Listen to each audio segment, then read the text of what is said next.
of Lost Voices of South Asia. Thank you all for joining us today for our second virtual event. We are honored to work with Cornell University's Pakistani Student Association to discuss an important topic, minorities in Pakistan. In order to understand this issue, we must look back at the history of Pakistan. Pakistan was founded in 1947. Its secular founding fathers wanted to create a homeland for South Asia's Muslims. Muhammad Ali Jinnah, recognized as Pakistan's Quaid-e-Azam, clearly declared that non-Muslims would be equal citizens in a new country. But Pakistan's trajectory after independence has unfortunately been different. At the time of the partition in 1947, almost 23% of Pakistan's population was comprised of non-Muslim citizens. Today, the proportion of non-Muslims has declined to approximately 3%. The distinctions among Muslim denominations have also become far more accentuated over the years.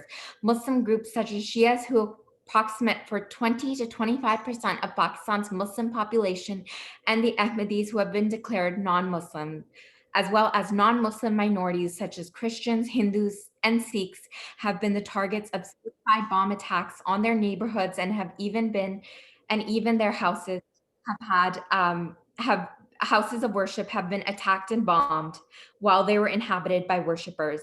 This contradicts the origins of Pakistan. When founded, Mr. Jinnah nominated a Hindu, several Shias, of whom he was one, and an Ahmadi to Pakistan's first cabinet, echoing his goals for an inclusive country. However, Pakistan now has become home to primarily Sunni Muslims, and minorities face persecution and ridicule. It is up to the next generation to start promoting inclusivity. In this event, we will share the experiences of a diverse group of people, of Pakistanis, and how we members of the diaspora can promote inclusivity. On this note, Kamran Jalani, the president of Cornell's PSA, will introduce our keynote speaker. Thank you, Mariam, for that introduction. Reza Rumi is the director of. Sorry, Kamran, you're muted. Thank you, Mariam, for that introduction. Reza Rumi is the director of the Park Center for Independent Media at Ithaca College. He is also part of the visiting faculty at Cornell Institute for Public Affairs. He is the founding editor of Neador Media. Earlier, Reza worked as the editor of Daily Times and the Friday Times in Pakistan. He has also worked in broadcast media as an analyst and hosted talk shows. Prior to his career in writing and journalism, Reza worked at the Asian Development Bank as a governance specialist and administrator in Pakistan's civil service and in civil affairs, United Nations peacekeeping mission in Kosovo.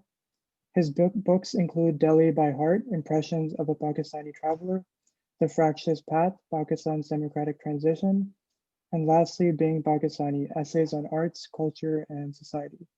So Professor Rumi, whenever you are ready. Yeah, thank you. I am ready now. Well, first of all, really excited and, delighted to be here with the Lost Voices of South Asia and the Cornell students. It's always a pleasure to engage with those who will be very soon in charge of the world, including Pakistan, not to mention the diaspora here. I think what Mariam earlier said in her introduction is was very telling and very precise as well, because unfortunately our generation and the generations before us have kind of failed a lot of Pakistanis, and especially those who belong to religious minorities, and often the minority question also applies to the ethnic groups within Pakistan.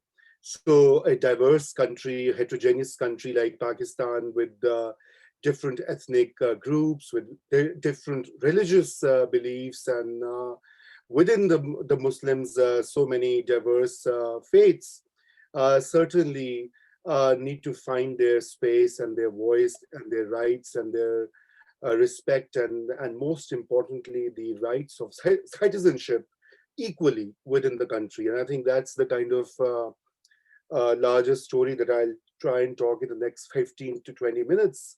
So I think what I wanted to start with was has already been cited by Mariam. Pakistan's creation obviously entailed a lot of political mobilization around the issue of the future of Muslim minority in British India. Before 1947, before independence, I mean, the biggest question that was before the British and the Indians was how would they handle different communities once the British left India and an independent country was formed. And that's when the Muslim question, the minority question came up. And, you know, from in the 1940s, in fact, we see multiple rounds of negotiations, constitutional formulae, proposals circulated and debated widely as to how the future of India would look like. And I think those parleys ultimately failed in 1947 when partition plan was announced in June of 1947. Even before that, you know, the idea of a confederal South Asia or India and Pakistan today was debated, and it came very close to agreement. But I think the majoritarian impulse of the Indian National Congress, which was then the major party and still is a major party in many ways of early 20th century India, you know, were not very keen to have any particular constitutional or legal safeguards which were being argued and demanded by Muslims led by Muhammad Ali Jinnah. And I think that particular rupture led to the partition. And I think Jinnah was very clear from day one. So he, while the Muslims were mobilized as a separate quote unquote nation, you know, now this is the whole problem because Qaum, that the word that was used in Urdu and also it's also prevalent in Hindi as well.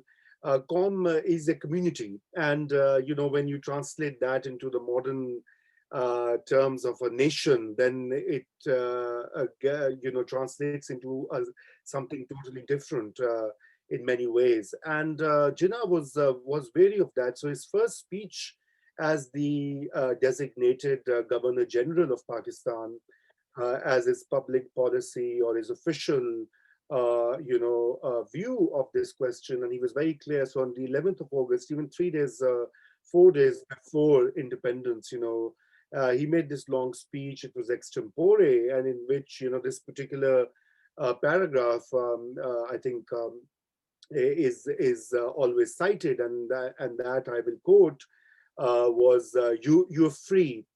You're free to go to your temples, you're free to go to your mosques or to any other place of worship in this state of Pakistan. You may belong to any religion or caste or creed. That has nothing to do with the business of the state.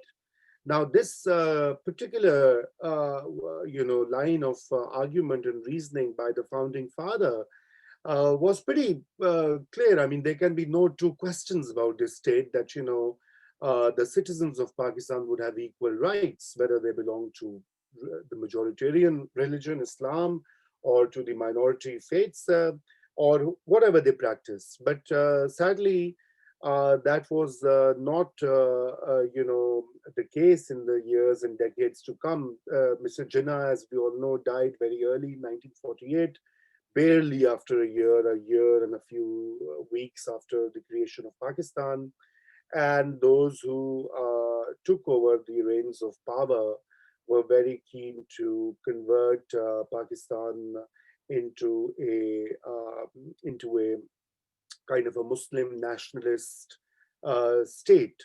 And as early as 1949, and you know, a very important document was tabled in the then Constituent Assembly called the Objectives Resolution, which was passed, I think, in March 1949. And the Objectives Resolution talked about the minority rights. It talked about democracy, but it ultimately, you know, presented the idea that in Pakistan all sovereignty would lie with Allah, and the Islamic principles were to be followed into the public governance. You know, and which then, so it was later on added as a preamble to all the constitutions that Pakistan drafted in 1956, in 62, in 73. And in 1985, under General Ziaul Haq, it was made, as an operative part. So a preamble generally is a statement of intent. You can't take it to the court, you can't enforce it, but making it enforceable by laws, or what is legally known as justiciable, it had a force of law. And even before General Ziaul Haq, this whole process, this was a constant, clamoring and use of faith for political purposes. I mean, what was done in 1949 was also very much a political act. It was to garner more political support for the then government. It was faced with huge challenges. All the refugees were coming from India. It was a nascent state. It did not have infrastructure. So whenever you are faced with this thing, using the religion card is very, very convenient. What is happening today in India as well is a case in point. I mean, what the Modi government has been doing for the past now 5-6 years is this aggressive pursuit of Hinduizing, or changing the character of Indian society and laws. Of course, they have many, many challenges because Indian constitution is essentially secular, and for that to happen, it would take some time. But it's pretty much on the same lines. And so there was this constant struggle, and remember that the creators of Pakistan, that it was Mr. Jinnah or Liaquat Ali Khan or others, were not what we ordinarily call the mullahs, right, or the clerics. They were modern Muslims. They were Muslims by faith. They had a very strong cultural and a political identity as Muslims. And they were, of course, inspired by the faith, but they also generally believed that faith was something, a private matter. And this is why, as Mariam mentioned, in the first cabinet of Mr. Jinnah, there was a Hindu person, there was an Ahmadi, our foreign minister, who also played a very important role both in the Pakistan movement and later in pursuing Kashmir. And Mr. Jinnah was very clear. He was in fact asked about the Ahmadis, whether you know why. I think there must have been some objection, and Mr. Jinnah wrote that and said it very clearly. I think on 2 occasions he said, "Who am I to determine anyone's faith? Anyway, it's a personal matter. Whatever you believe in." So, but obviously that was not the case. In the early 50s, we saw this huge mobilization on the question of declaring the Ahmadi sect as non-Muslims. Now, the Ahmadis are,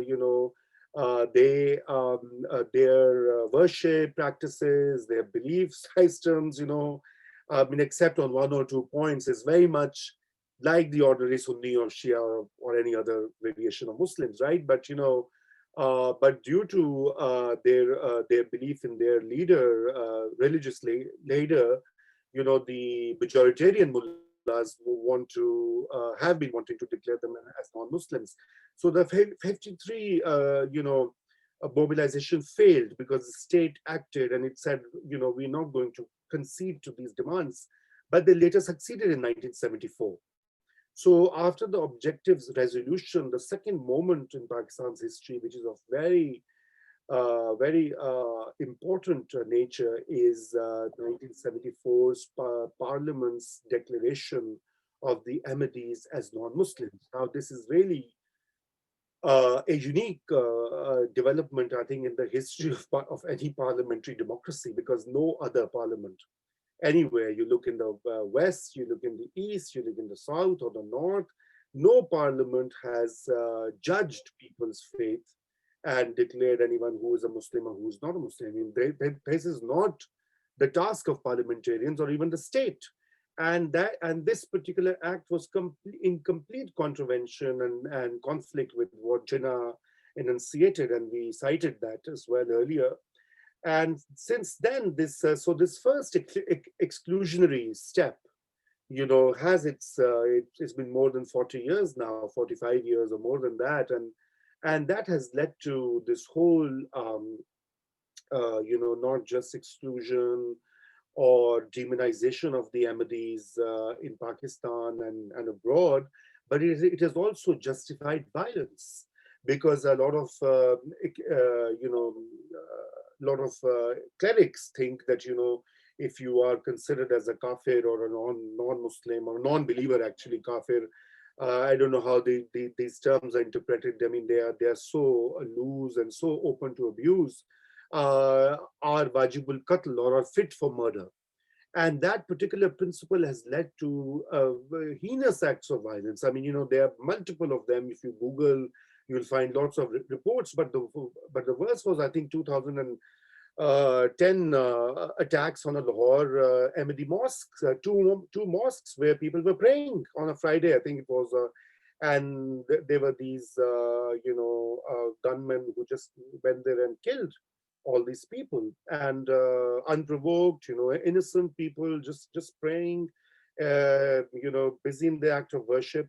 But that's just one community I'm talking about. So in the 70s, coming back to 70s, there was this whole process of Islamization, and that was ironically being done by a secular leader, Mr. Zulfikar Ali Bhutto, who claimed to be a secular socialist and a Democrat. But when he was faced with the opposition in the country due to his policies, high-handed methods, he also took refuge in faith and declared Friday as the official holiday, banned alcohol, banned gambling, declared Ahmadi community as non-Muslims.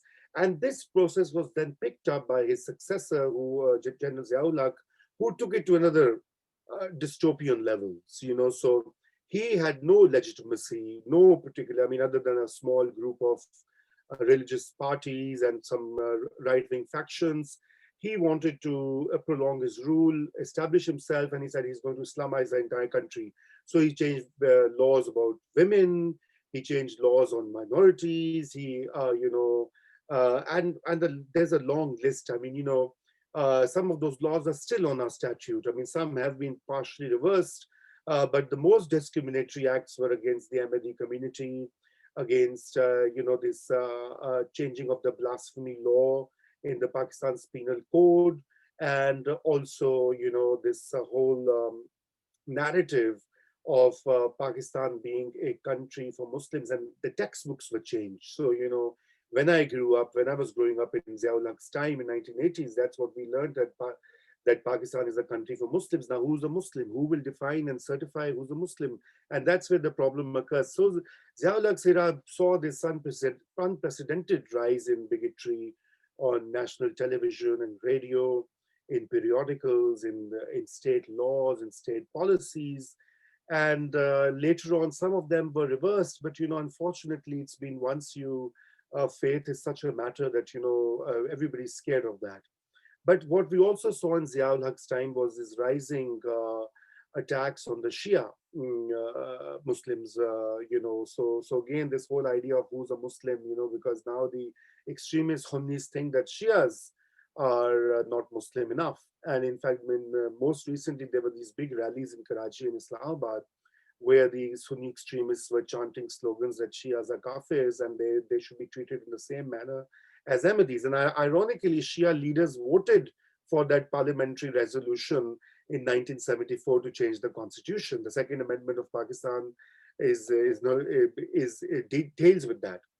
And partly it had to do with the geopolitical things, factors as well, because the Soviets had invaded Afghanistan, and the US, with the help of Pakistan and Saudis, was fighting this battle against the Soviets in Afghanistan. So they propped up these mujahideen and these extremist, fighters, and funded a lot of these madrasas, which have been spreading all sorts of nonsensical arguments about minority sects within Islam. And if we look at the Hindu community, they're a very small community, mostly in Sindh, but they have had their fair share of persecution at the hand of state and the society. There are forced conversions, there are forced marriages of young Hindu women, and there's a caste issue there as well. And the Christians, again, a very small community in Pakistan, and mostly located in the Punjab, and They have also been, discriminated through laws, through, institutional factors, where many Christians in Pakistan feel kind of outside the mainstream and without their due rights. So I'll just wrap up, because I mean, there's much more to say. So the key issue here is that, how do we go forward? I think the key issue there is that we have to like enact first constitutional legal changes. We have to fix our education system, which has gone through these 40 plus years of toxic narratives and toxic education to young people, where they grew up thinking that non-Muslim is a kafir or a non-believer and somehow a legitimate target of violence. And then at the third level, we have to, of course, build coalitions within youth groups, civil society, political parties, the media, most importantly, to change what Pakistan is and what being a Pakistani is. Being a Pakistani, is it just Muslim, but then who's the right Muslim, who's the wrong Muslim?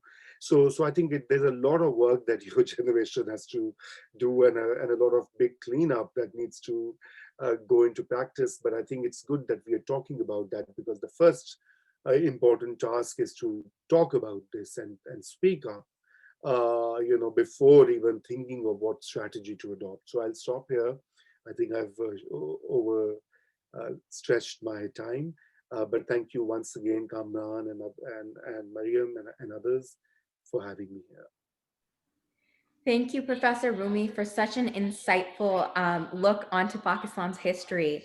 Up next, our speaker is Raj Kumar, a peace and youth activist from Sindh, Pakistan. Mr. Kumar is also the first Pakistani to receive the Youth Emerging Leaders Award by the US Department of State for his work in Pakistan on countering violent extremism and women's empowerment, an activist working on education, interfaith harmony, and on sustainable development. Currently, he's pursuing his master's in international relations from Baroque College. Thank you, Raj. Go ahead.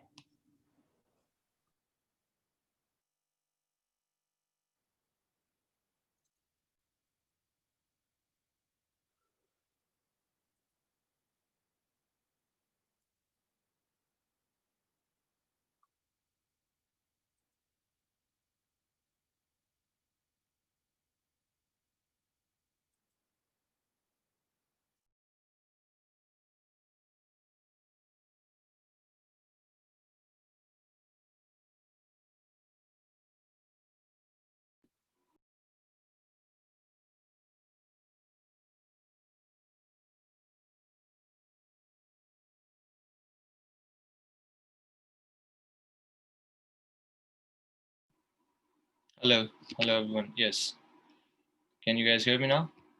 Yeah, we can hear you. All right, thank you so much, Mariam, for having me, and Kamran. And it was such an insightful uh, start from Professor Raza Romi for setting the tone of the discussion. So my my name is Raj Kumar, and I'm a Pakistani, not Indian. A lot of people, take me as an Indian. So this comes with identity crisis, being a Pakistani and Hindu.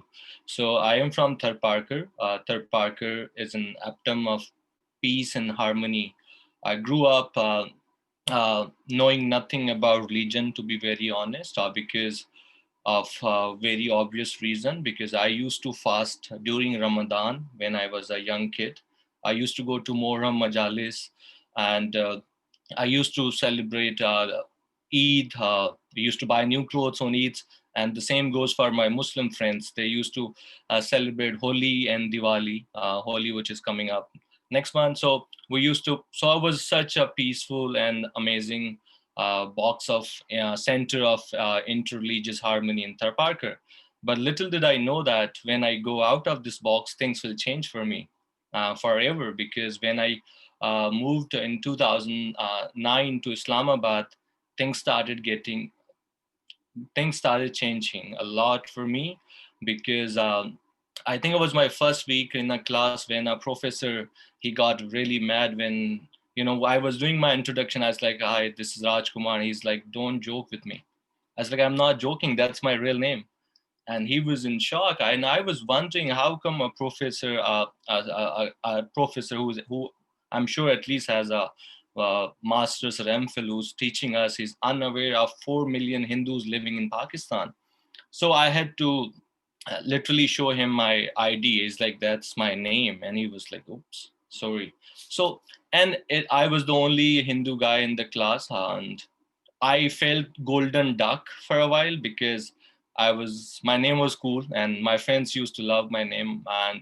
But I was unaware of a lot of challenges on my way because either it's, either it's when it comes to cricket, right? When your friends get to ask which team are you supporting? I'm sure you will be supporting India because I had to prove my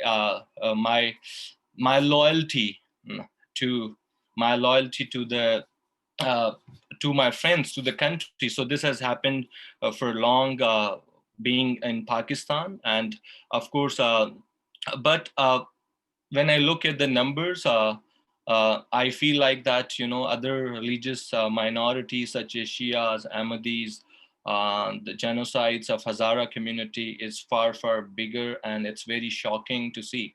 Uh, so this is of course, and to look at Sindh is Professor Raza Rumi was saying, forced conversion is definitely a big issue in Sindh, and besides it. Hindu Marriage Act, when a few religious extremists can come out and force the provincial assembly not to pass it. So these are a few things that makes me sad as a Pakistani citizen, as a Pakistani Hindu, because I was just a human when I was in Tharparkar, but I became Pakistani Hindu when I landed into Islamabad. And the list is very long. We can talk about all the challenges that have uh, come for. And of course, Article 295C is is of course it's very harsh, but we also see hope when Asia Bibi was given freedom. And but it's also sad to see the Professor Junaid Hafiz, who's still behind the bar. That's also sad. And I think you guys have come across this Islamabad temple issue. I don't know, people are so scared of a temple that everybody started talking that we can't let a temple built in Islamabad. I don't know how does this threaten Islam or any other religious community. So again, the Nimra issue was very new, and for Shias and Ahmadis, they are also always called out as kafir. For Hindus, we are also always called as Gadar Hindu.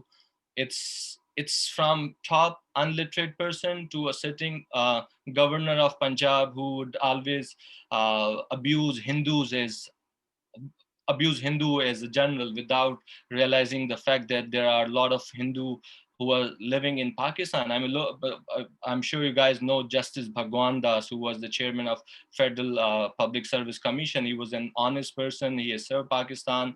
And I've been doing work for the last 7-8 years to promote peace and interfaith harmony in Islamabad.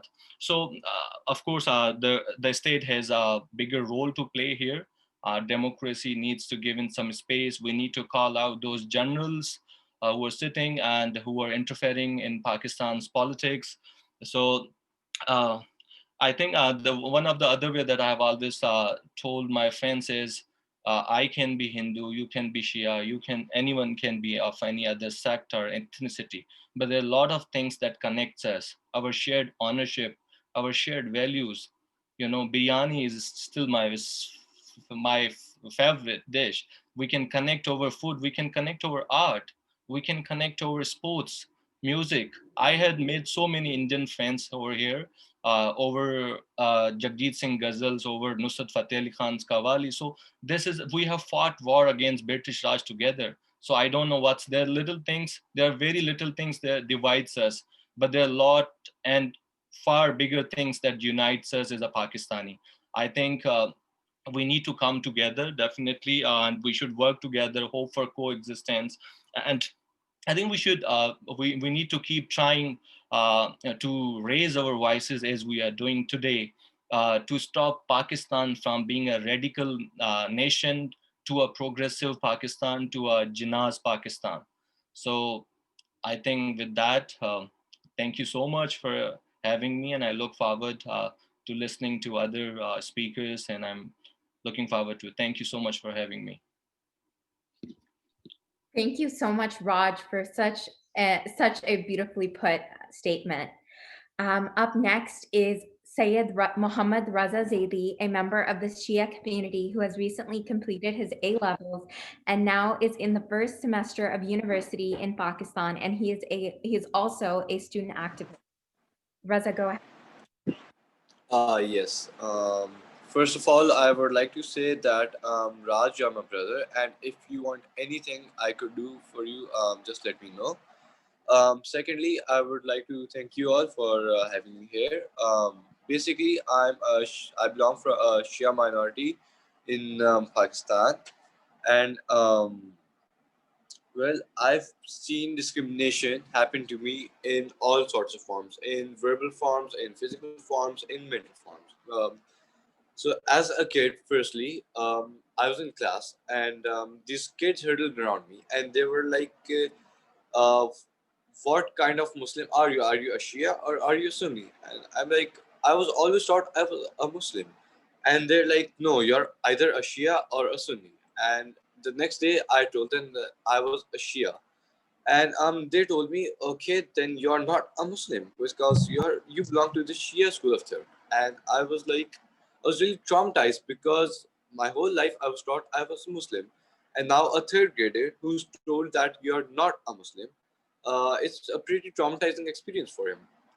I've seen discrimination as far as deaths in my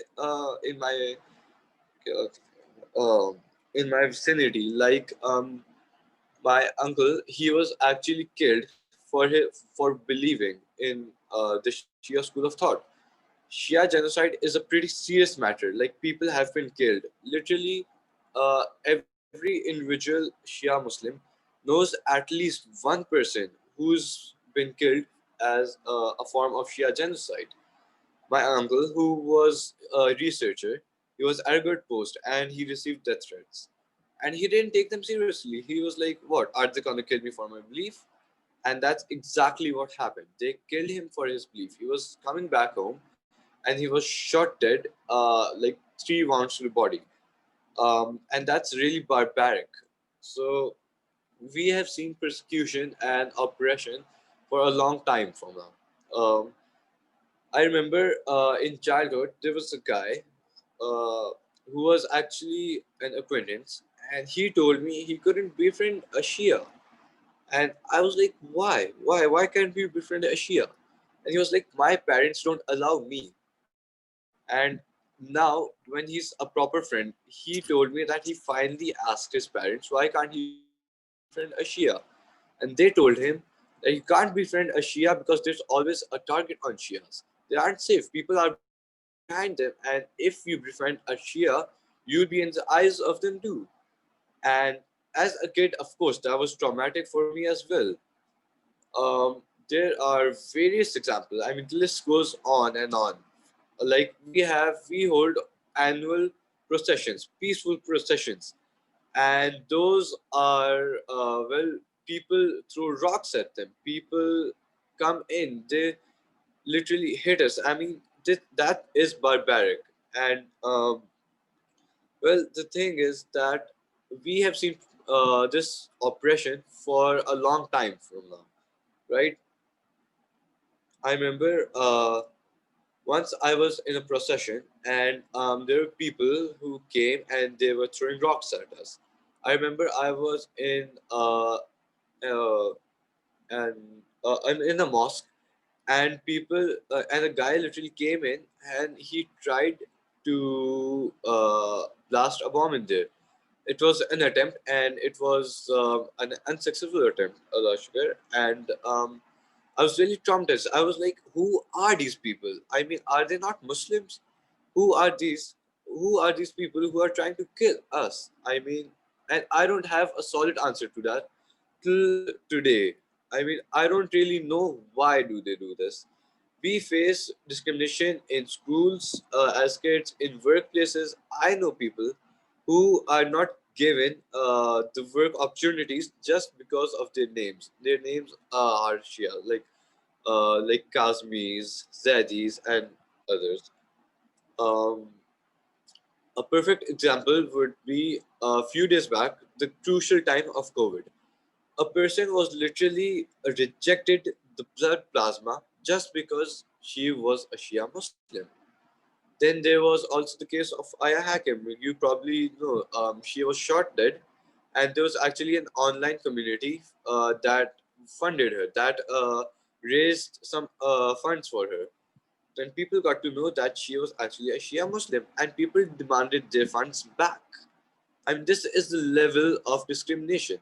In Pakistan, a few days back, in the biggest cities of Pakistan, thousands of protesters took on the roads and they were chanting, Shias are infidels.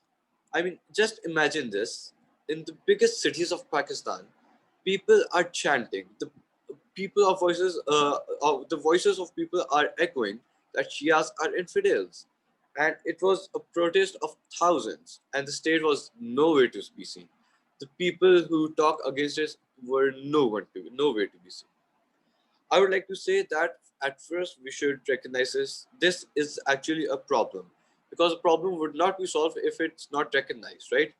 So we should accept that the discrimination exists and we should act accordingly. And I'm really thankful for all of you for having me here and listening to me. And I hope together we will make change. Thank you.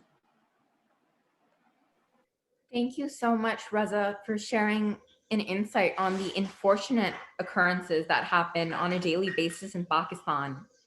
Our next speaker will be Zunair Wasim, who is 18 years old and a full-time student. He is a member of the Shia community and an advocate for the community while pursuing a passion for learning about Islam in general. He firmly believes in standing up against oppression in any way, in any shape or form, no matter who the oppressor is and who the oppressed is.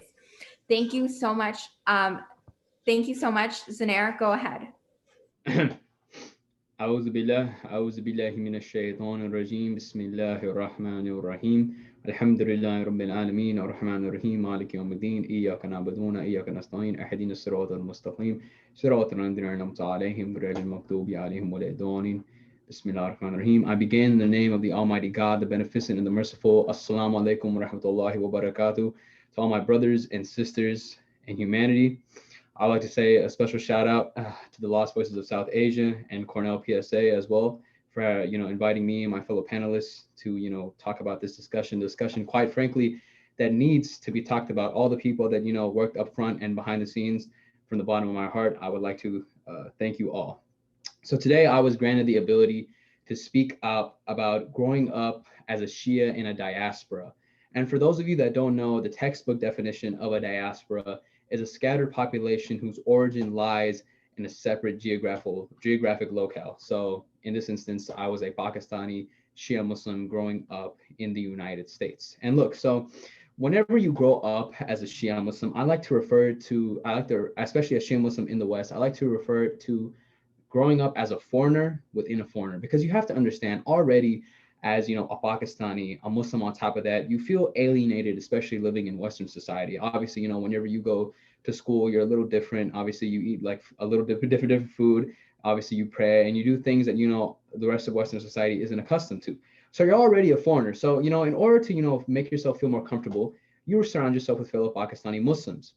Now, as a Pakistani Shia Muslim, the thing is, whenever you did surround yourself with other Pakistani Muslims, it doesn't take long for people to find out, things about your background and information. As within our Desi culture and community, it's somewhat of a toxic trait. But people even would find out that, oh, you're a Shia.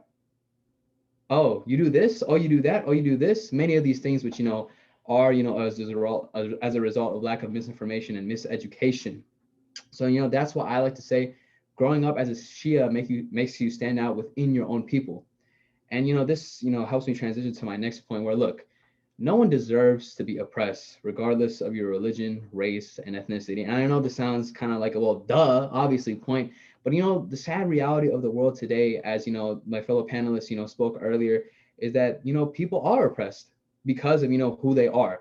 And this isn't something that is Islamically correct. One of the the pests that disrupts society, and Allah subhanahu wa ta'ala hates this, is injustice and oppression. And it is because this oppression and injustice leads to other vices such as backbiting, abusing, theft, inchastity, misappropriation, dishonoring, all these things. And Allah subhanahu wa ta'ala himself comments that these people, these oppressors will not be successful. In chapter 6 verse 21, Allah subhanahu wa ta'ala says, surely the unjust will not be successful. Whether they pay and answer to their answer to what they did in this dunya or the hereafter is up to Allah subhanahu wa ta'ala.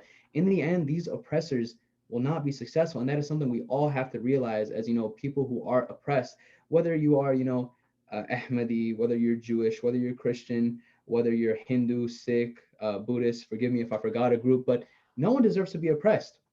And Imam Jafar as-Sadiq alayhi salam, the sixth Shi'i Imam, himself has been reported as saying, whoever does injustice, God will make someone dominant on him, who will do injustice to him, to his children, and to his grandchildren. And oppression, I like to believe, and this is a key characteristic within the Shia school of thought, that this oppression that we as Shia Muslims face, Pakistani Shia Muslims, or just Shia Muslims in general, shouldn't be a cause for you to lose your akhlaq, your morals, the way you interact with others. Yes, stand up against oppression. I'm not saying to sit back idly and take what people are giving to you, but whenever you stand up against oppression, do it in a manner in which people will say, wow, look at this group. This group is so marginally oppressed, but whenever they're standing up against the oppressors, they do it in such a manner, and they never resort to foul tactics. And this actually brings people closer to you. They're like, wow, what is their belief system? What are their what are they grown up on, to the point where you can throw all these rocks, and you can do all these things to them, yet they'll still believe their faith, and then they'll turn to you and they say peace be on you, assalamu alaikum. And Imam Ali alayhi salam is quoted with saying, and oppression shouldn't be just something you stand up for someone who is of you, like someone who is similar to you. Imam Ali alayhi salam says, a person is either your brother in faith or your equal in humanity. I don't care if I see an Ahmadi being oppressed. I don't care if I see a Hindu being oppressed. I don't care if I see a Christian being oppressed. I'm still going to stand up for them, because that is a fundamental belief system within my school of thought. So whenever we go to something Imam Hussein alayhi salam did at the Sermon of Mina, this was a sermon delivered at a time in which the Islamic world was very corrupt, in which the Umayyads came into power after the death of the Prophet Muhammad sallallahu alaihi wasallam, and carried out atrocities against the family of the Prophet, the Ahlul Bayt, society, and leaders were just very corrupt. And I know not everyone here is a Shia, and I'm not trying to push my beliefs onto everyone, but I do recommend everyone do indeed look into Islamic history after the death of the Prophet. It's quite eye-opening and may make you question some of your beliefs. And look, basically Imam Hussein alayhi salam in his sermon, and this is he made many points. And this is one of the points I'm going to pull out and summarize.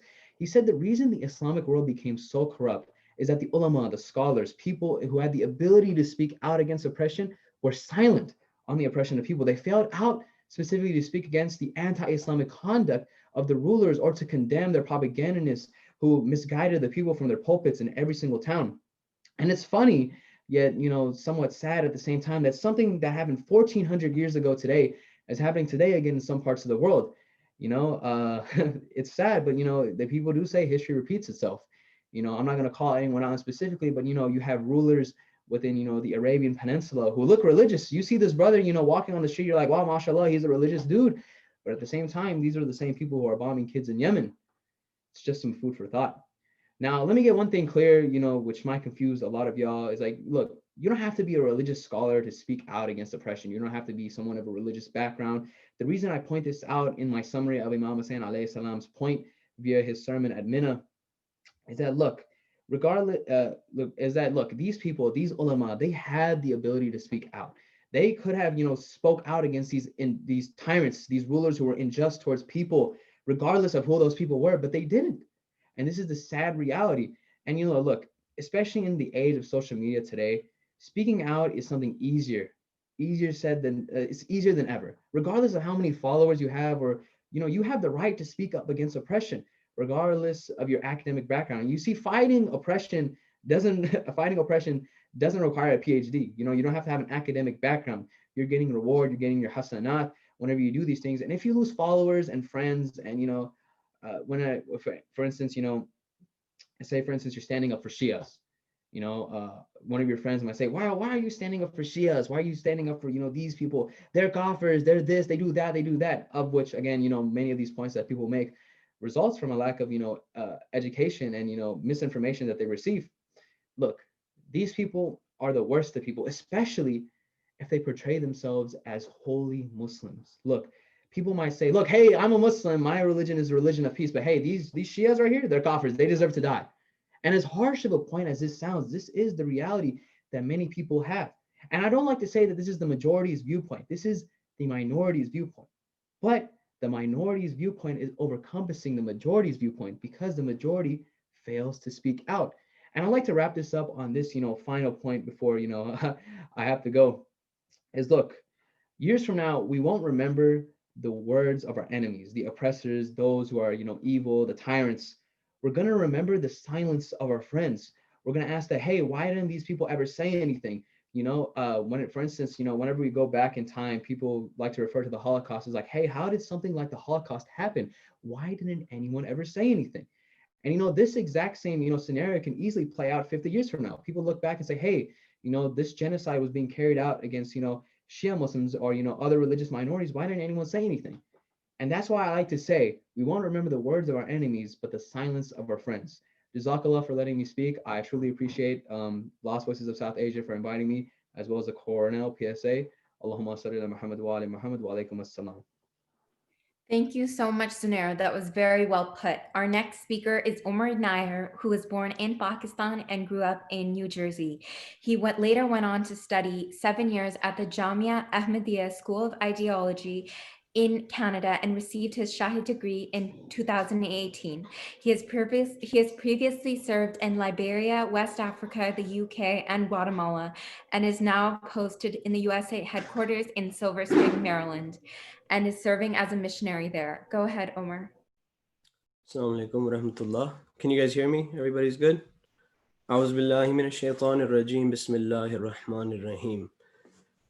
I'd like to first thank Lost Voices of South Asia for having, meetings like this, because this is truly the answer to the question that we're all after. Especially, I would like to also, thank Professor Raza Rumi, who pretty much said everything that I wanted to say. So I really appreciate you, really hitting the nail on the head with that intro. As you heard, I belong to the Ahmadiyya Muslim community, and a little bit about us. We are Muslims that believe in the Messiah and the Mahdi, Hazrat Mirza Ghulam Ahmad, who was from a small hamlet in India known as Qadian. And this word Qadian has become now, or this word Qadiani has become a now derogatory way of calling Ahmadi Muslims. So instead of calling us Ahmadis, people call us Qadianis or Mirzais because of the name of our leader. Now, Raza Sahib mentioned in the beginning all the facts and figures and the years of how all of this transpired. When Pakistan slowly went from this country that was supposed to be, a country of freedom, to this tyrannical country that we all see unfolding in front of our eyes, right? So the Ahmadiyya Muslim community has seen so much persecution in Pakistan, as he mentioned, right off the bat. The biggest one, right about 10 years ago in 2010, 2 gunmen walked inside the Friday prayers and opened fire. There were men, there were children, all of them dead. More than 90 people passed away that day. Now, what can we do as Ahmadi Muslims or as other minorities living in this country like America and other Western countries? How can we do our part? And like I mentioned, these meetings that we're holding are exactly for this. When we raise our voices here, people hear them somewhere else. This whole BLM thing that happened not too long ago, I don't know if you guys saw pictures. There were people in the most randomest countries holding signs of BLM. Why is that possible? How is that possible? How did that happen? because of people raising their voices in a different place and realizing that this is truly an issue that we're facing.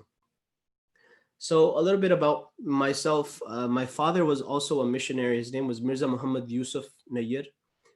And he was he was put to jail because he was an Ahmadi Muslim.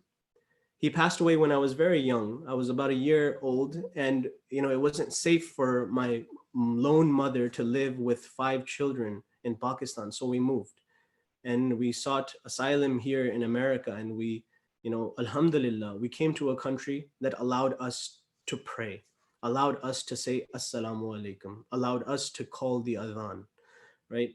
I will give you a small example. When I was studying in Canada, I had security duty at the mosque.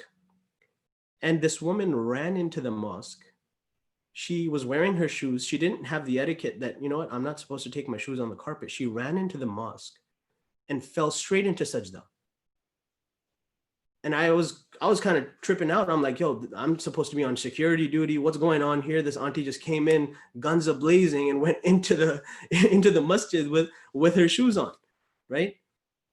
And somebody told me afterwards that this woman has lived all of her life in Pakistan and has never been into a mosque. And she does not know the basic etiquettes of what it means to go into a mosque. So at that moment, I was just like, wow, man, I really have it easy. I really have it so good living in this country, being able to do what I want to do. So this, again, I'm going to keep it short, not to, and Zunair and, Sayyid Muhammad Raza and all you, the other gentlemen as well, Raj Sahib, all of you guys said such wonderful things. But I just want us to think about one thing, that when we look at this persecution, we have to look at it under the lens of Islam, especially when we look at Pakistan, because it's Islamic Republic of Pakistan, right? So you have to judge that country based off of the religion that it follows.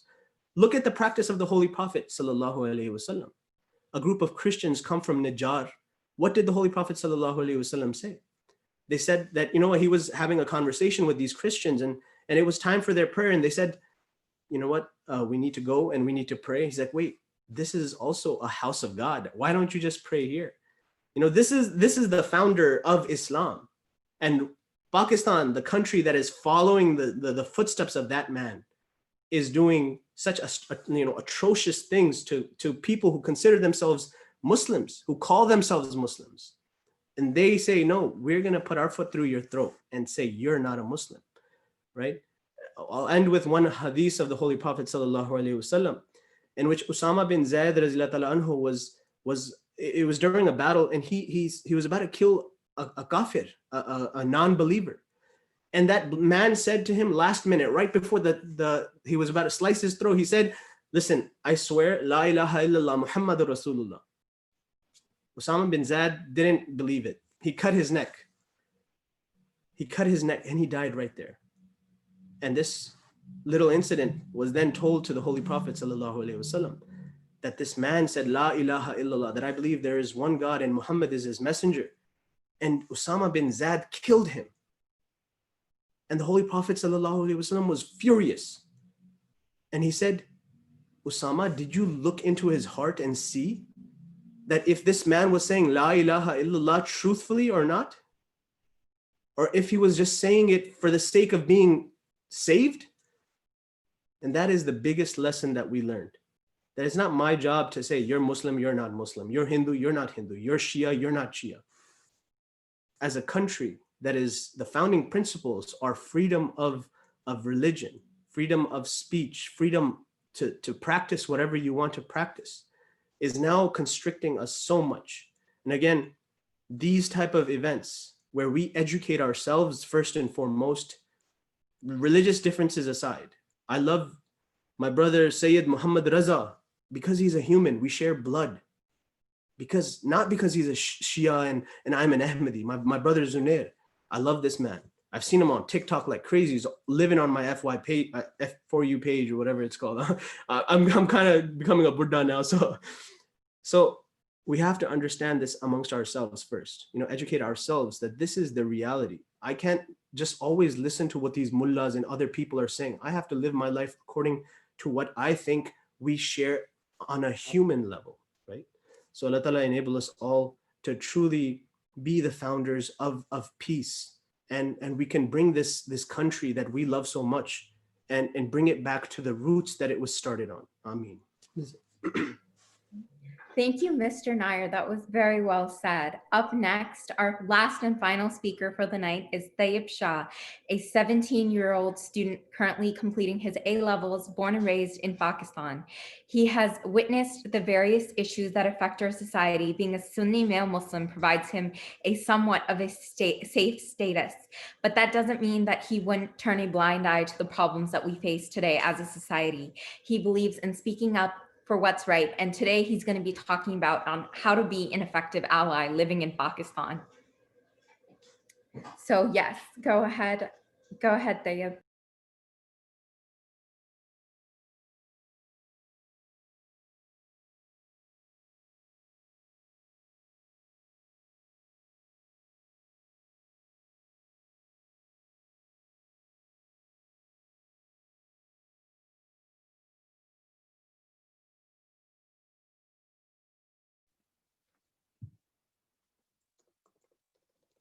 So I think Tayyab is having issues with his internet.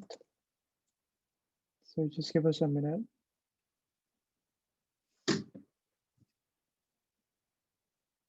So Tayyib, I just saw that you just joined again. I just introduced you. Please go ahead.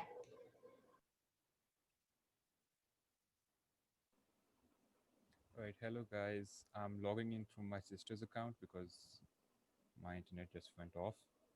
All right, so my my name is Tayyib Shah, and I've been living in Pakistan for all my life, and I'm a male Sunni Punjabi Muslim, which makes me about the safest person in Pakistan right now, and that's heartbreaking for me because when I see someone else not getting the same amount of security that I get, when I see someone else not getting the same amount of opportunities that I get, it hurts me because I am also a citizen of this nation and we're supposed to be living together. But sadly, that is not the case. And well, the question that arises is why does this happen? Why are we not able to live in harmony? And well, it's easy to blame the society. Well, because mostly whenever you ask someone why is this so, he just, the most common response that you get is, well, society is like this. When we forget the problem, and because we're talking about a social problem that has existed for hundreds of years. This is 100 years of toxic mindsets that have prevailed in our daily lives, basically. And how do we tackle this? How do we play the role as the majority? How do we play the role of an ally towards our minorities? How do we protect them? And well, in my opinion, the simplest way to do so is to speak, is to raise public awareness, is to tell the people that what you are doing in persecuting these minorities is wrong, because it is not supported by our system, and it is definitely not supported by our religion. So bottom line is, we need education. Simplest of all, we need to educate the people in religious matters, in social matters, and in state matters, to make them understand the importance of coordination, in the importance of harmony between our societies. I think that's my time limit. Thank you so much. God bless. Thank you so much, Tayyib. That was very well said. And in conclusion, thank you guys all for attending this event. Now we will continue to our Q&A portion of the night, which Kamran will be moderating. Go ahead, Kamran. So the first question is for Zunair. This is from Zain Abid. I'm going to get straight to the question. In your opinion, why do you think that large segments of Pakistani society stand for the oppression of minorities in Pakistan, despite upholding the values of being free from what they thought in the early 20th century majority Hindu oppression in India? Part of the reason for Pakistan's creation was because many feared that their minority status in India would lead to oppression. So why would they then turn and oppress minorities in Pakistan? Do you think it is a lack of education or something more? All right, Bismillah ar-Rahman ar-Rahim. Thanks for your question, Zain. I really appreciate it. Um, So first and foremost, I'd like to state that as someone who has grown up in the United States, I don't know truly the whole of Pakistani society. I mean, the last time I went to Pakistan, sadly, was like 2012. I was trying to go, this December, but Corona. I feel like that ruined, a lot of our travel plans. But look, when it comes to the viewpoint of especially I'll speak on behalf of Shia Muslims first and foremost. When it comes to how some people within Pakistani society, I'm going to speak as a general Pakistani society, not just the society within Pakistan. When it comes to general Pakistani society, I feel like the reason a lot of people hold certain viewpoints about Shia Muslims is indeed a lack of education, and that lack of education stems from both sides. And this is something that we, as the future of this this ummah, this world, need to work on. I've seen so many people, I've met so many people within my short 18 19 years almost life, alhamdulillah, and people are like, you're the first Shia Muslim I've ever met. And then they ask me these questions. They're like, hey, don't y'all cut yourselves? Like, don't y'all say this about the Sahaba? Don't y'all do this? Don't y'all do this? And it's these things that you have to truly explain to someone. And the reason why some people, especially within Pakistani society, Pakistani culture, some people hold such negative viewpoints about Shias, especially Sunnis, is because of a lack of education. I like to say, a phenomenon called the WhatsApp phenomenon. WhatsApp, we all our parents probably have WhatsApp, all right? And things are spread and sent around through WhatsApp. And there's always that thing where, like, aunties, they graduate from WhatsApp university, especially when Corona came. People are like, oh, well, my mom, she said haldi solves Corona. All right. So it's WhatsApp itself, whenever people, and this is why I say it's both sides have a problem. There are extremists on both sides. I can admit as a Shia Muslim that there are extremists on the Shia side. They say certain things about certain personalities unjustly. They say some things that are directly meant to trigger the other side, and then the other side says things that are meant to trigger the other side. So it's this constant back and forth between the two sides, which leads to tension and animosity growing between people. And whenever these short little clips of this Shia ulama, this Shia Maulana, he said this, and then they get sent to all these WhatsApp groups with these uncles who are 40 50 plus year old men who when they just see this, they just think this, oh yeah, this must be all people. They see this as facts. They don't go beyond the realms of what WhatsApp. They don't actually go and study into further academia and try and look into these claims. They're like, oh, do they really believe this? Do they really do this? So I think at the end of the day, it is indeed this. People, I honestly don't think a majority of people, especially within the youth nowadays, hold such negative connotations about minorities, especially Shia Muslims. I think the connotation that people had, and especially the youth, some youth have, which is a minority, that results from their parents, that results from their upbringing. If you grow up in a household where your entire life you've heard that, hey, look, Shias are kafirs, they do this, they do that, they commit shirk, they do this, they do that, then obviously you're going to believe it, because a lot of people, they trust what their parents say. But that's why I think it's imperative that we as young people look into things that are told us. We have to actually look and deep dive into things. And that goes for me too. Whenever I hear, a certain, claim about Ahmadis, a certain claim about, Sunni Muslims, I have to look into it, because I can, just take something at its face value and say, you know what, this might be true because he said it. So that's really, answers to the question. Thank you so much for asking me this question. That's it really. Jazakallah. Thank you, Zunair, for that response. The next question is one that I have, and this is for Professor Rumi, if you're still here. One thing that you mentioned during your talk was how one thing that Pakistan needs is constitutional legal changes. And so I was wondering, like, how that's possible, given that with something like the blasphemy law, every time there's some sort of critique against it, it's met with accusations of blasphemy, or there's extreme violence. I think a lot of the violence that we see in Pakistan comes from the blasphemy law. And so how can we expect meaningful change when there's such a great culture of fear associated with even critiquing the blasphemy law? Yeah, that's a very good question, Kamran, but a tough one to address. I think there are two issues here that, yes, in the past, we know that a federal minister, Shahbaz Bhatti, was entrusted with the task of reviewing the blasphemy law, and he was gunned down in 2011, the same year as Governor Taseer was killed by his guard for opposing this law, or at least asking for its review. So the odds are difficult. But the question is that, after that, what we have also noticed is this remarkable silence and avoidance of this issue by the political parties that have to play a very important role. Whatever now has to be done in the parliament, and the political parties have to play a leading role in that. They must open up this debate, even if they don't want it to be in public, they can have it in camera. So one is to urging the political parties and their supporters and their workers and their various groups, and that doesn't happen easily. You need civil society pressure. You need more young people like you speaking up and asking them to address this issue. And the second one pertains to the way. So I wrote this paper. I think it was published last year in Asian Affairs, a journal on blasphemy law, where I argued that there was enough of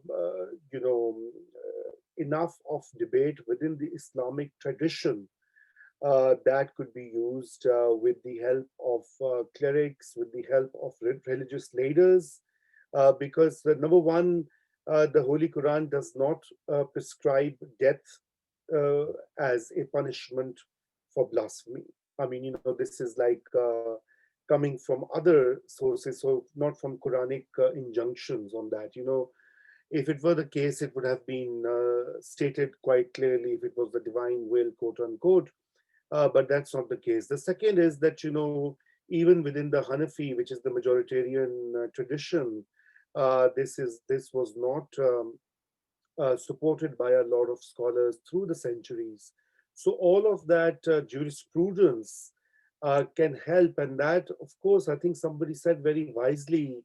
I think it was Honair and a couple of other speakers that we need to engage with religious debates, and we need to know more about it, and we need to speak up about that. I mean, all of us don't have to be imams or highbrow scholars of Islamic tradition. But we can access materials. I mean, they are there. So this young lawyer Arafat Mazhar in Pakistan, he has done lots of work. You can check out his long pieces in Dawn, the newspaper in Pakistan. He wrote these long articles in a series where he finds out a lot of traditional literature on the issue of blasphemy, etc. And I think that's what we need to. I mean, we have to address it, right? There's no turning back. I mean, I'll tell you just a very startling figure. In the past few weeks, so I think this was like in September, from end of August to end of September, in 1 month, 42 cases of blasphemy were registered. I mean, more than one per day. I mean, it's crazy. In a Muslim majority country where 95% of people are Muslims, I mean, whom are they afraid of? Each other.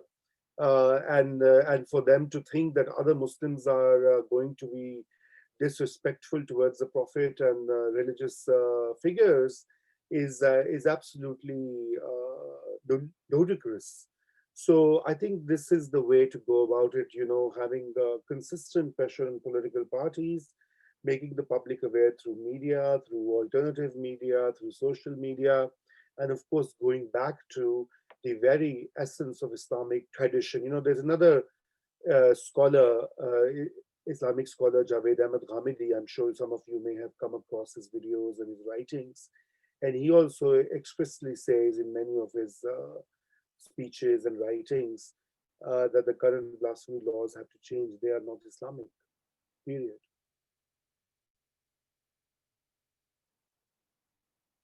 Thank you, Mr. for that. Was very well said. I just have a question for you that keeps on coming up again. How do we, as Pakistani members of the diaspora, stand up for non-Muslims who are facing persecution outside of India and other parts of South Asia? Because personally, I'm always sitting out here, India needs to stop the persecution of Muslims just in general. How do I start taking a stand for the minorities in Pakistan?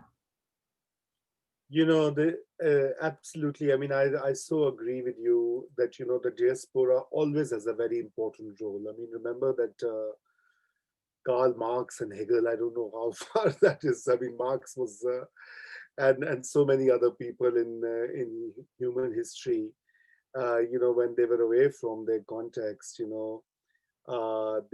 are taking a position. They could think better and articulate better. Anyway, leave that reference aside. I think what we can do as Pakistanis, Indians, Bangladeshis, Sri Lankans is obviously we have this immense advantage of being number one, physically distant, and where we can sort of speak more freely. I mean, as Kamran said, where you mentioned blasphemy or blasphemy law in Pakistan, you suddenly can be targeted, right? Or in India, where you see what is happening, especially online social media, where you talk about minority rights and people out there to lynch you on both digital platforms as well as on the street.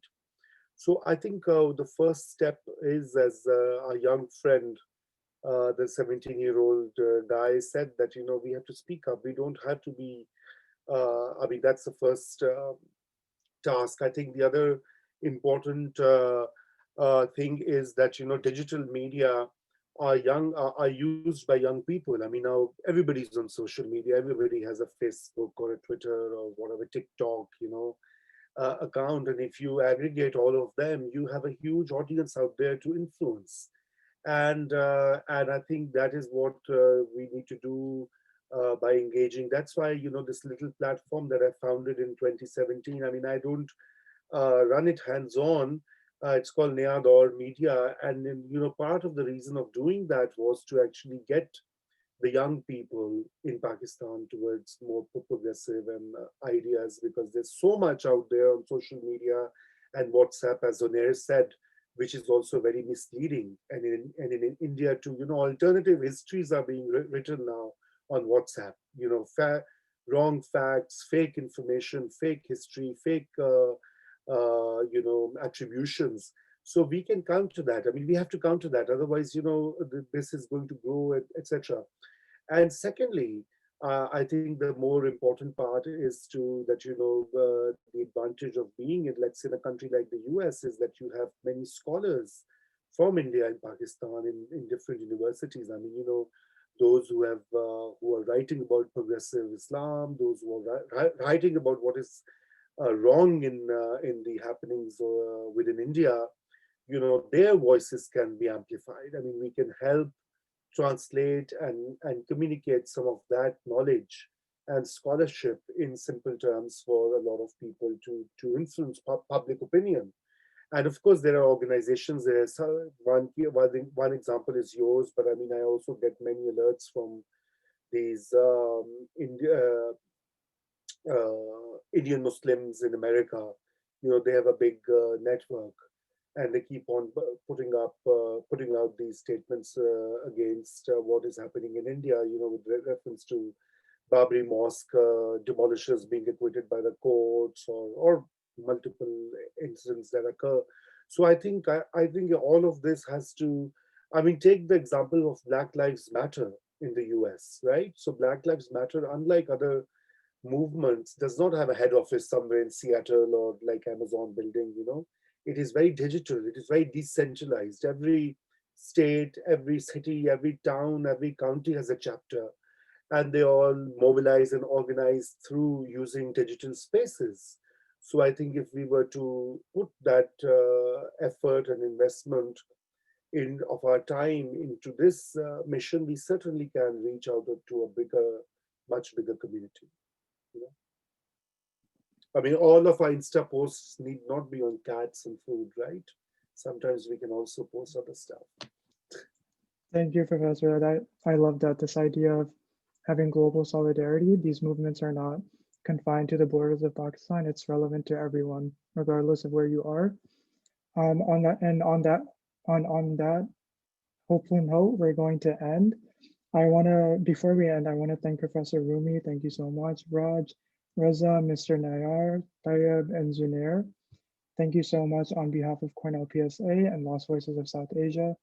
And thank you to all our attendees. Jazakallah, thank you. Thank you for having. Thank you. Just before we conclude, if you guys, all of our speakers that spoke today, if you guys can leave some sort of contact information in the chat, because I know everyone over here has so many more questions for all of you guys. Is there anywhere we can ask these questions?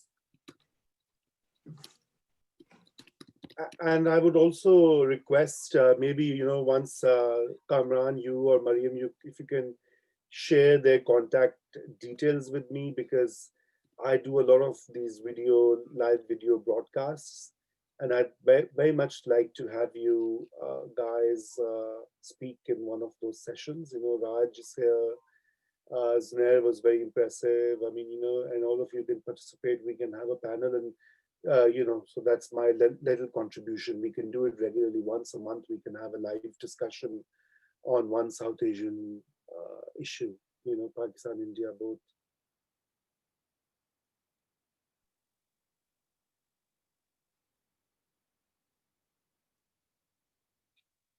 That would be amazing. So yes, I will make sure that all of the speakers have each other's contact information moving forward.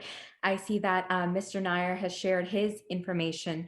He is also on TikTok. That's how we found him as well, which is a new platform that everyone is using. So go ahead, you find all of these people.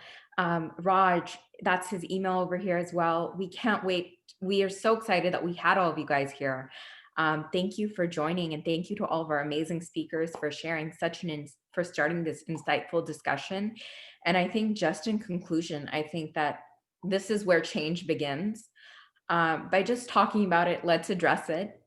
And then hopefully the youth can make a positive change, because, you know, everyone over here, I sense the love for Pakistan. You know, it's not anti-Pakistan. It's just that there's a little bit of discourse on how it should be run, and I think as the next generation, we should focus on inclusivity and how to make sure that everyone feels safe. Thank you. Bye-bye. Thank you. Assalamu alaikum. Islam. Hafiz.